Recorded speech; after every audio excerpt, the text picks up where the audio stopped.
¿Qué tal? ¿Cómo les va? Un nuevo programa de Ayer es Hoy, y como siempre digo, señora, como siempre digo, señor, por favor déjeme entrar a su casa, por favor déjeme compartir su mesa para ver si con la opinión de cada uno de ustedes podemos encontrar la verdad. No para sentirnos dueños de la verdad, sino para sentirnos esclavos de la verdad. Y el título del programa de hoy es Demóstenes, aquello que Atenas perdió.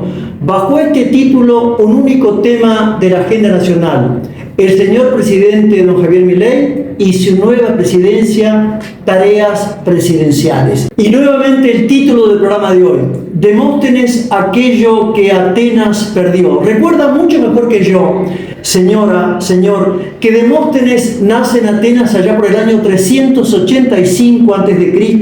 y muere en el 322 antes de Cristo. Y la vida de Demóstenes coincide cronológicamente, casi con exactitud, con el padre de la filosofía. Nos referimos a Aristóteles de Macedonia, a Aristóteles de Estagira, 384 a.C., 322 a.C. Y así como Demóstenes es el padre de la oratoria nace, crece y se desarrolla en Grecia porque la forma democrática del gobierno ateniense exigía la participación cívica del ciudadano ateniense. Es en Atenas donde la palabra se ejerce en defensa y o acusación de los derechos y deberes del ciudadano para con la polis o de la polis para con el ciudadano. Y por lo tanto, en Atenas, la palabra adquiere belleza en la forma, claridad en la expresión y verdad en el contenido. Y como la oratoria se desarrolla en Atenas en forma de elocuencia y de retórica, nos parece tan oportuno como necesario, y tan necesario como oportuno, compartir con usted, señora, señor, los conceptos de oratoria, elocuencia y retórica. Oratoria es el arte de hablar en público ante un conjunto de personas. Elocuencia es el arte y la facultad de persuadir y de conmover a quien nos escucha. Y retórica es el arte de embellecer el discurso y es el arte de embellecer los conceptos del discurso. Allá por el siglo V a.C., siglo de oro de la civilización helénica, encontramos a los hombres de Estado, en su mayoría grandes hombres de Estado que eran óptimos oradores. Nos referimos en primer lugar a Pericles, a Foción, a Arístides y a Temístocles. Pero es indubitable que el mejor orador de todos los tiempos, que el padre de la oratoria, es Demóstenes de Atenas. Demóstenes de Atenas, que hace instantes decíamos, nace en el 385 a.C., se quedó huérfano de padre a los 8 años. Hijo de un rico comerciante ateniense, perdió toda su fortuna en mano de sus tutores. Y cuando a los 18 años se presenta frente a los tribunales de justicia de Grecia para recuperar su fortuna, el tono de su voz era balbuceante, era desanimado, era inseguro. ¿Cuál fue entonces la gran virtud que reunió Demóstenes de Atenas? Hacer una profunda autocrítica de sus errores, una lúcida inteligencia y una férrea voluntad para corregir sus errores. Entonces Demóstenes pasa largos años subiendo a las montañas de Atenas y en la cúspide de la montaña recitaba versos. Demóstenes iba a orillas del rugiente mar Egeo, se colocaba piedras en la boca y pronunciaba discursos. Al cabo de largos años de esta práctica férrea de Demóstenes de Atenas, se convirtió en el mejor orador de la civilización clásica. Voy a corregir esta expresión.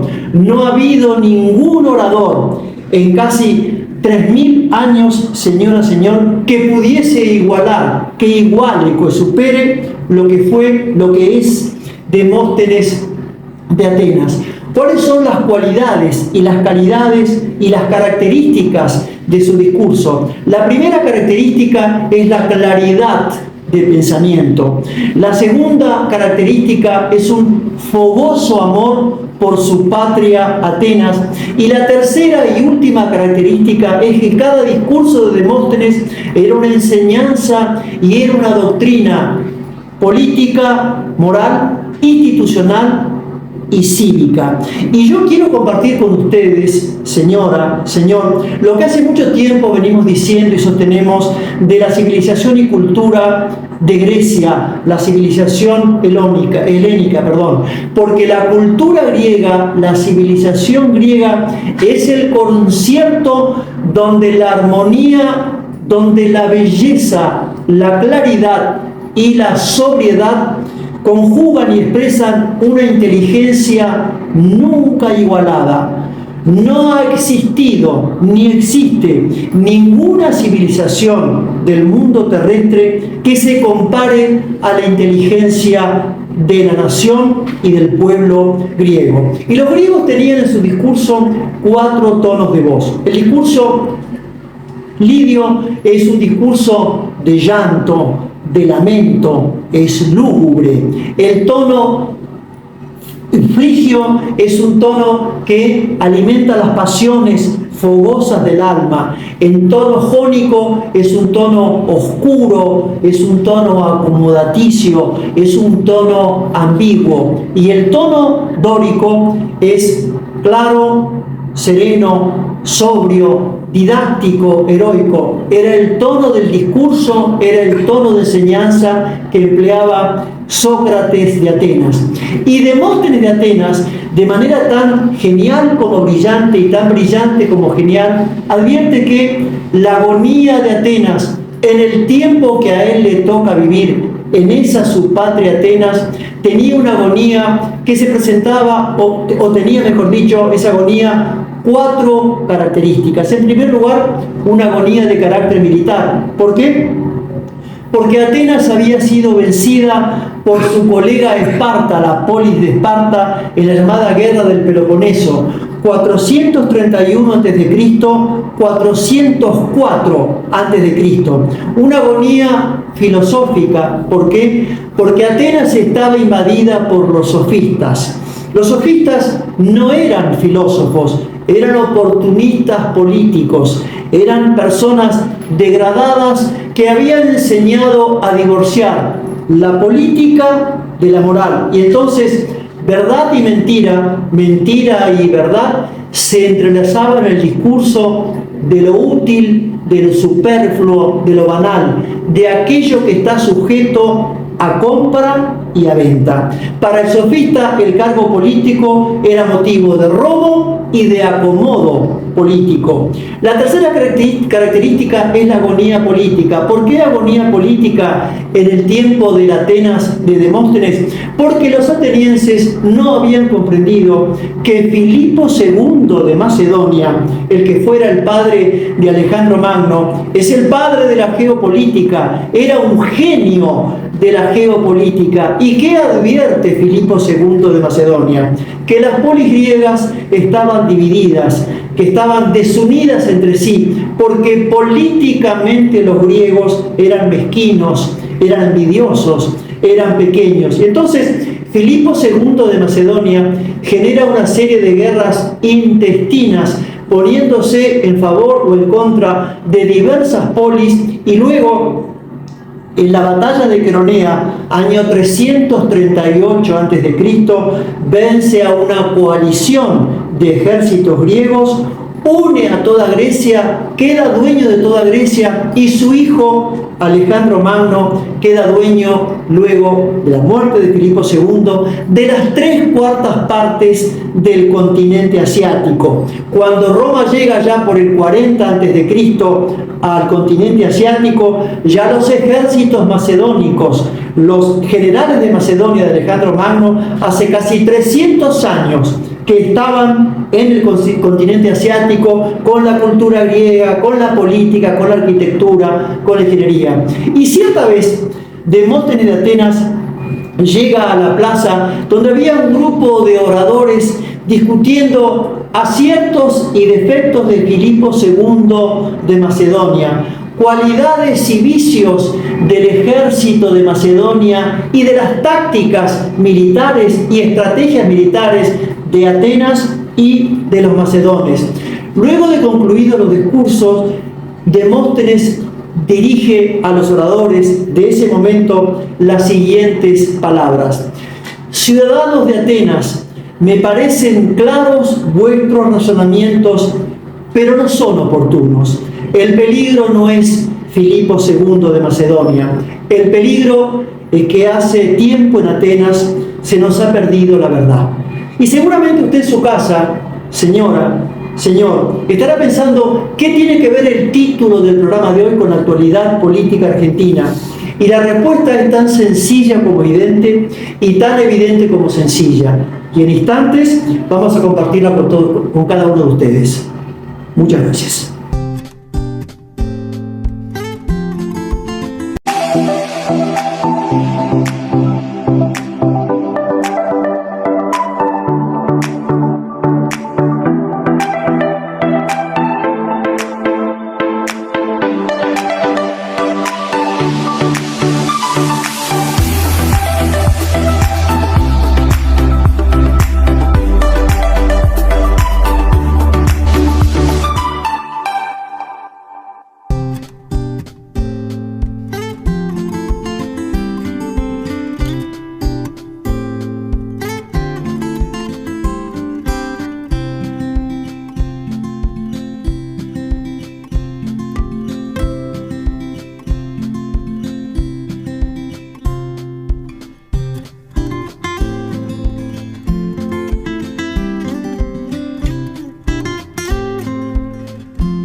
Y la civilización contemporánea, señora, señor, verdadero monstruo bíblico, hijo de la Revolución Francesa, de la Revolución Industrial y de la Revolución comunista trotskista, ha desnaturalizado al hombre, ha deshumanizado al hombre, lo ha convertido en un pigmeo espiritual, sencillamente porque le ha quitado al hombre su vocación de absoluto, sus inquietudes metafísicas y su apetito del más allá. Y por lo tanto, lo superfluo, lo conveniente, lo útil, lo banal, son los nuevos nombres de la verdad. Y ¿sabe qué, señora? ¿Sabe qué, señor?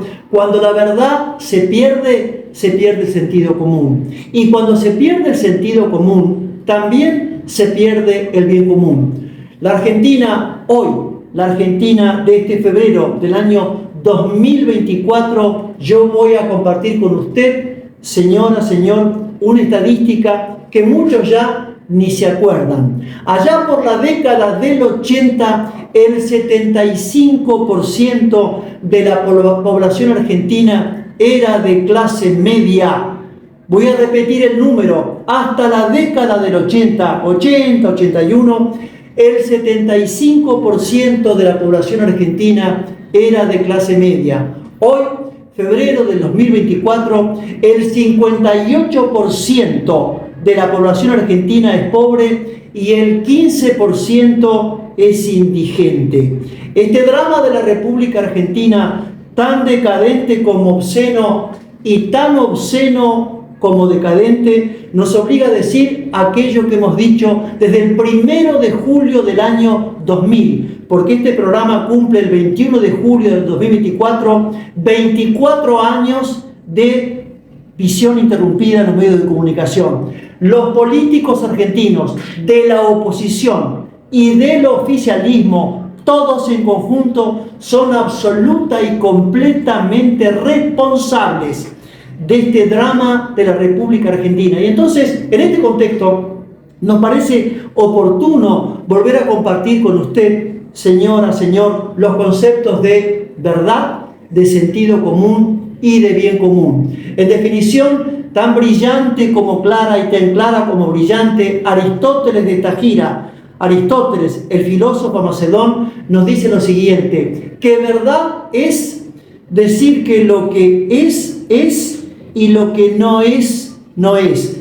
Léase, verdad es aquello que las cosas son, no lo que nos parece que son. Y por lo tanto, desde este concepto magistral de Aristóteles, que habla de la naturaleza y esencia de cada cosa, el subjetivismo, los caprichos personales, los mesianismos colectivistas y los individualismos fundacionales, como toda ideología, son la tumba de la verdad. Llámese fascismo, llámese nacionalsocialismo, llámese kirchnerismo camporista, anarcocapitalismo o capitalismo neoliberal. ¿Cuál es el concepto del sentido común? Allá por el año 2000, 21 de julio del 2000, el primer programa de Ayer es Hoy llevó por título Sentido Común. Insisto, 21 de julio del 2000,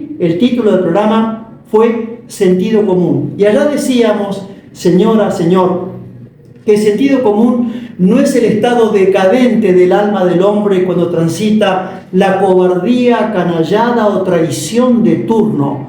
Sentido común es el estado sereno, consciente y armónico del alma del hombre que como una luz interior guía la inteligencia a la verdad y la voluntad al bien común de la persona y de la república. Y en última instancia, bien común no es el conjunto de los bienes del Estado cuya propiedad tiene el Estado, según enseña la decadente doctrina marxista trotskista, ni tampoco es el conjunto de los bienes individuales, como también enseña la decadente doctrina capitalista neoliberal. Bien común, desde el punto de vista de la filosofía clásica y del catolicismo apostólico romano, bien común es el estado de concordia, de justicia, de paz, donde la persona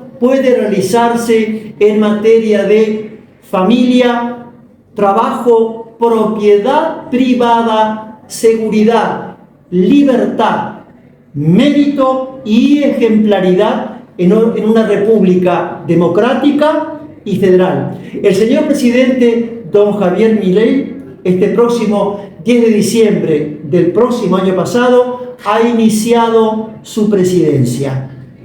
Su presidencia tiene todo por ser y tiene todo por hacer. Pero como el lenguaje de la realidad son los hechos, vamos a recalcar los hechos que en forma indubitable son prestigio del inicio presidencial de don Javier Milei. En primer lugar, queremos señalar que el doctor Milei ha disminuido los ministerios de 24 ministerios a 9 ministerios. ¿Usted recuerda, señora, señor, cuántos años este programa Ayer es Hoy pasaba diciendo que en una república empobrecida como es la República Argentina, cómo podía haber 24 ministerios? Hoy, por esta tarea presidencial del señor Milei, tenemos 9 ministerios. Ha revisado los contratos de los ñoquis y de los acomodados políticos. También este programa durante años ha compartido con ustedes lo que son los ministerios, diputados, senadores, que hay cuevas de acomodados políticos, cueva de ñoquis políticos. El presidente Milei ha revisado estos contratos y ha procedido a expulsarlos, a estos acomodados políticos. Ha establecido un uso racional de los bienes muebles e inmuebles del Estado. Ha prohibido el uso de teléfonos pagos por el Estado, la abundancia de choferes. Ha permitido que el trabajador pueda elegir su obra social. Recordamos que los sindicatos puedan manejar sus obras sociales. Fue un beneficio que le otorgó Juan Carlos Onganía, un general que fue general golpista de la presidencia de don Arturo Humberto Illia allá por el año 1966. Ni el presidente Perón le dio a los sindicatos el manejo de las obras sociales. El presidente Milei ha establecido que caigan el manejo de 29 fideicomisos, verdadera caja negra, caja decadente y obscena de los políticos, entre los cuales está usted, señor Grabois o señor Grabois, pronunciado en francés, que manejaba 300 millones de dólares. El presidente Milei ha establecido el déficit cero, que evidentemente es algo que obedece al sentido común. Nadie puede gastar más de lo que gana. ¿Cuáles son los defectos? Y vamos a enumerarlos. 2 defectos esenciales, señor. En primer lugar, ese paquidermo jurídico llamado ley ómnibus. Paquidermo jurídico porque a esa ley ómnibus le faltó en todo momento y brillaron por su ausencia la prudencia política y el tacto político. Y entonces, al factotum de ese paquidermo jurídico, de esa ley ómnibus, que es usted, señor Federico Sturzenegger, y a la llamada mesa chica, me refiero a usted, señora Karina Milei, a Santiago Caputo y a Nicolás Pozzi. Este programa les va a otorgar un premio, porque la expresidente doña Cristina Fernández de Kirchner, el entonces presidente Kirchner y el presidente Macri se llevaron varios premios, porque este programa cada tanto otorga premios. Entonces, al paquidermo jurídico llamado ley ómnibus, al señor Federico Sturzenegger, a la señora Karina Milei, a Nicolás Pozzi y a Santiago Caputo, les otorga como premio este programa Ayer es Hoy y su conductor Mariano Luis Aguidet, el Drácula de oro, el hombre lobo de oro, la momia de oro y el Frankenstein de oro. No tuvieron la oportunidad o el sentido común de decirle, señor presidente, esto es absoluta y completamente ridículo. Esto es un paquidermo jurídico que no puede entrar a tratarse seria y pausadamente en el Congreso de la República. Y el segundo defecto que quiero señalarle al señor presidente, don Javier Milei, es este ajuste gélido, despiadado e inefable. Yo quiero recordarle, señor, que inefable es el vocablo que quiero referir, que algo es inefable cuando no se puede expresar con palabras. Pero este ajuste gélido, despiadado e inefable, esta ley llamada ley ómnibus o paquidermo jurídico, según nuestro concepto, no es la consecuencia, es la causa. La causa está en el señor presidente don Javier Milei, porque al igual que el menemato de Carlos Menem, al igual que el kirchnerato del matrimonio Kirchner, al igual que el comunismo de Fidel Castro, de Daniel Ortega en Nicaragua, o este energúmeno político llamado Nicolás Maduro de Venezuela, ¿qué es el presidente Milei?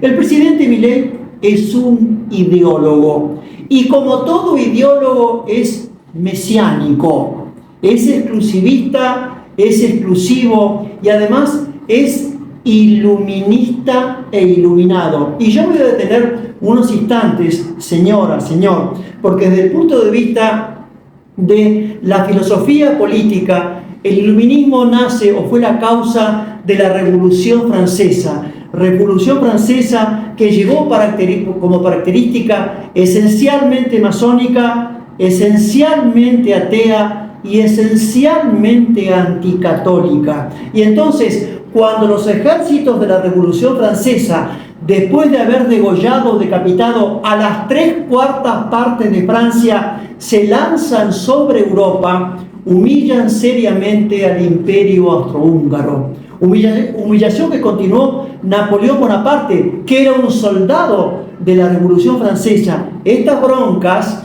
entre Francia y el Imperio Austrohúngaro se continuaron durante todo el siglo XIX y concluyeron con la Segunda Guerra Mundial. Es decir, durante casi 100 y pico de años, esto le costó a Europa y al mundo 70 millones de muertos. Pero volviendo a la personalidad del señor don Javier Milei, la naturaleza y esencia de la personalidad del señor presidente don Javier Milei expresa un comportamiento psicológico, psiquiátrico, que se corresponde con la inimputabilidad e irresponsabilidad de un personaje tuitero, cuya vocabulario, cuyos adjetivos y cuyos exabruptos no expresan la debida altura política,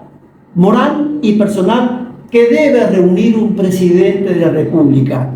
Este programa de hoy no le va a dar al señor presidente Milei ningún tipo de centralidad política o de protagonismo político con respecto a las discusiones con una cantante popular, con la cultura argentina o con los gobernadores. Sí nos vamos a referir, porque lo enumerado nos parecen discusiones de un decadente barrio de la República Argentina, sí nos vamos a referir a sus expresiones, señor presidente don Javier Milei, diciendo que el Congreso es un nido de ratas. Es evidente que el Congreso puede y seguramente tiene, no ahora, desde el año 83 a la fecha, diputados y senadores que deben ser delincuentes de mano blanca, seguramente de guante blanco, pero no todos son delincuentes. Entonces, ¿cuál es el peligro de rotular al Congreso como un nido de ratas? El que de pronto un capricho presidencial el día de mañana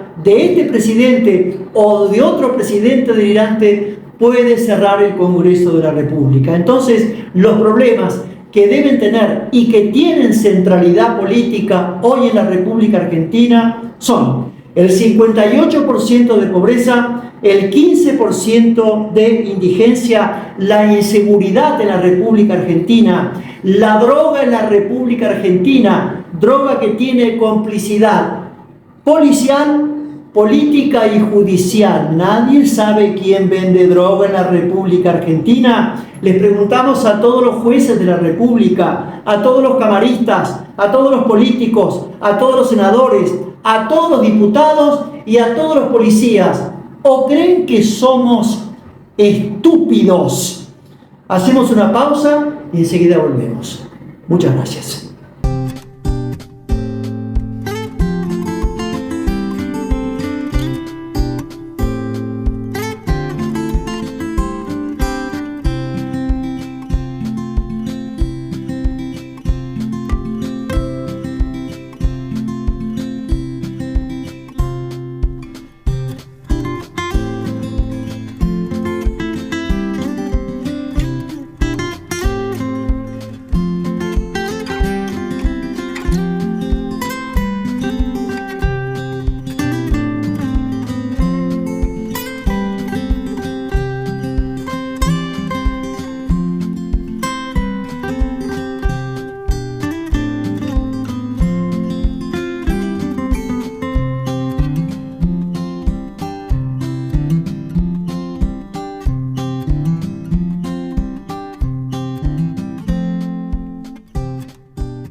Y este programa, señora, señor, hace 24 años que ejerce la crítica.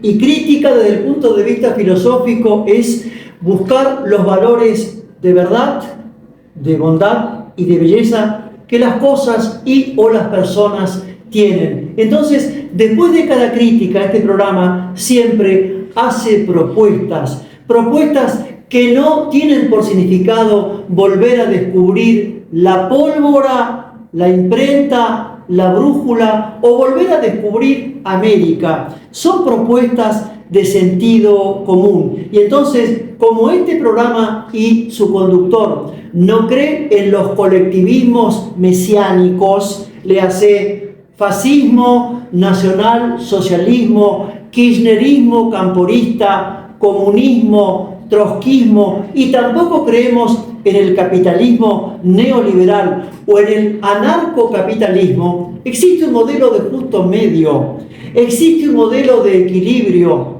señora, señor, que cada tanto lo compartimos con ustedes, porque usted sabe, señora, usted sabe, señor, que este programa y su conductor son para lo bueno, y solamente para lo bueno somos extremadamente caprichosos. Así nos han educado nuestros maestros jesuitas de filosofía. Hoy para mí el padre Jorge Bergoglio o el Papa Francisco y nuestros benditos sacerdotes del Opus Dei. Somos extremadamente caprichosos para lo buenos. Este modelo de equilibrio, de justo medio, tiene casi 70 y pico de años de antigüedad. Y fíjese usted, señora, que en este modelo de equilibrio y justo medio, el Estado, el capital, el trabajo y la empresa privada se conjugan en una armonía de concierto de progreso y bienestar para cada nación y para cada república, en políticas de Estado a 10, a 15, a 20, a 50 años, en las siguientes materias: geopolítica, industria, producción, macro y microeconomía, seguridad, educación. Y entonces estas naciones que cada tanto compartimos con ustedes, señora, señor, son Finlandia, Noruega, Suecia, Dinamarca, Austria, Alemania, Bélgica, Países Bajos, Portugal, Irlanda, Canadá, Australia, Nueva Zelanda y Japón. Estos países, además de conjugar en armonía, insisto, Estado, capital, trabajo, propiedad privada, industria y producción, tienen una inflación anual promedio que no excede el 2,8% anual. Repito el número, 2,8% anual. Pero si creen que al doctor Sauidet le agarró una especie de delirio místico con Europa, vayamos a nuestros vecinos americanos, a Bolivia, a Perú, Paraguay, Chile, Colombia, Brasil o México. Tienen una inflación anual promedio que no llega al 5% anual. Tienen récord de producción de industria y de inversión extranjera, porque Perú, Chile, Bolivia, Brasil, Colombia son países previsibles desde el punto de vista jurídico y desde el punto de vista institucional, político. Y entonces, cada tanto repetimos, ¿por qué la Argentina, si en la década del 60 fabricaba autos y heladeras que eran excelentes, por qué no podemos fabricar un auto argentino? ¿Por qué no podemos fabricar un helicóptero hidrante argentino? Un avión hidrante argentino? Se nos están quemando los bosques del sur por el tema del mal uso o por los mapuches disfrazados de mapuches que en realidad son montoneros, con saudades de montoneros, porque esa es la verdad política. ¿Por qué no tenemos en la República Argentina marina mercante cuando tenemos 4.000 kilómetros de litoral marítimo y un mar prácticamente virgen, rapiñado por la flota japonesa, por la flota rusa, por la flota china y por la flota española e inglesa? Y entonces la República Argentina puede fabricar todo esto. Señor presidente, no es urgente que usted dicte estas medidas. Y hace muchos años, señora, señor, que este programa comparte con usted, señora, con usted, señor, principios y valores para una Argentina mejor. En primer lugar, nación, bandera, familia y hogar. Nación como un proyecto en común de vida para todos los argentinos. Bandera como el signo y el símbolo de pertenencia a la nación. Familia y hogar como la primera casa del hombre. En segundo lugar, en una Argentina impaciente porque tiene motivos. En una Argentina insolente porque evidentemente también sobran motivos. Donde se ha perdido el don de gente y la paciencia. Cada tanto pedimos que en el colegio, que en el trabajo, que en todos los días, que en nuestra propia casa, volver a usar las 5 palabras mágicas: buen día, permiso, por favor y muchas gracias. Y nosotros hace mucho tiempo que proponemos una política de prevención de alcohol, droga y pastillas para los jóvenes entre 12 y 30 años, no para acusar, sino para prevenir, no para juzgar, sino para curar. Nunca a la palabra que juzga, sí a la medicina que sana. Y a la mujer le pedimos que siga siendo fiel a su esencia, porque la esencia femenina ha sido desde siempre la paciencia, la valentía y la prudencia. Pero que no hable más el doctor Mariano Zaubidet, que habla de filosofía clásica, clásica por lo sencilla, clásica por lo clara y clásica por lo actual, porque lo actual, como lo clásico, nunca pasa de moda. Hoy nos va a hablar José Ortega y Gasset. José Ortega y Gasset, filósofo, periodista, político y escritor español. Nace y muere en Madrid. Nace en el año 1883 y murió en el año 1955. En una obra de colección desde el punto de vista filosófico-político, cuyo título es El hombre y la gente, de manera tan brillante como sencilla y tan sencilla como brillante, don José Ortega y Gasset nos dice lo siguiente: pues las cosas de la política en Occidente han llegado al punto tal que resulta que todos acaban teniendo razón, solo que la razón que cada uno tiene es la que el otro ha perdido. Señor presidente don Javier Milei, en una Argentina del 58% de pobreza, del 15% de indigencia, es urgente volver a recuperar los modales políticos, la concordia política, la paciencia política y la prudencia política para encontrar de buena vez la solución que los argentinos merecemos. Hasta la próxima y muchísimas gracias.